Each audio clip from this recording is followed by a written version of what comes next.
আমরা তো এমন বাংলাদেশেরই স্বপ্ন দেখি। আজহারি বর্ণাঢ্য মানুষকে সহযোগিতা করার জন্য গণত্রাণ সংগ্রহ করছে বৈষম্য বিরোধী ছাত্র আন্দোলন। ঢাকা বিশ্ববিদ্যালয়ের ছাত্র শিক্ষক কেন্দ্রে এই কর্মসূচিতে ব্যাপক সাড়া পড়েছে।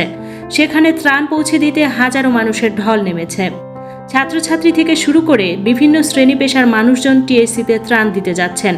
তা দেখে অনেকেই অনুপ্রাণিত হচ্ছেন। আজ শনিবার বেলা 11টার পর নিজের ফেসবুক আইডিতে টিএসসি ত্রাণ কর্মসূচি নিয়ে পোস্ট করেছেন জনপ্রিয় ইসলামী আলোচক মাওলানা মিজানুর রহমান আজহারি। ফেসবুক পোস্টে তিনি লিখেছেন, বিকেলের ঝালমুড়ি আর ফুচকা যাদের মিস হয় না, বাসে হাফ ভাড়ার জন্য যারা তর্ক জুড়ে দেয়, সেই ছাত্রছাত্রীরা আজ তাদের পুরো মাসের হাত খরচটা অবলীলায় দিয়ে দিচ্ছে টিএসসির ত্রাণ তহবিলে। মাশাআল্লাহ, আমরা তো এমন বাংলাদেশেরই স্বপ্ন দেখি। এদিকে বৈষম্য বিরোধী ছাত্র আন্দোলনের এই উদ্যোগে গণত্রাণ কর্মসূচিতে সামিল হতে নগদ অর্থ প্রদান ছাড়াও কেউ মুড়িচিড়া কিংবা বিস্কুট সহ শুকনো খাবার নিয়ে আসছেন। স্বেচ্ছাসেবকেরা সেগুলো হাতে কিংবা কাঁধে করে টিএসসির অভ্যন্তরীণ ক্রীড়া কক্ষে জমা করছেন। এছাড়াও অনলাইন অফলাইনে চলছে ত্রাণ সংগ্রহ।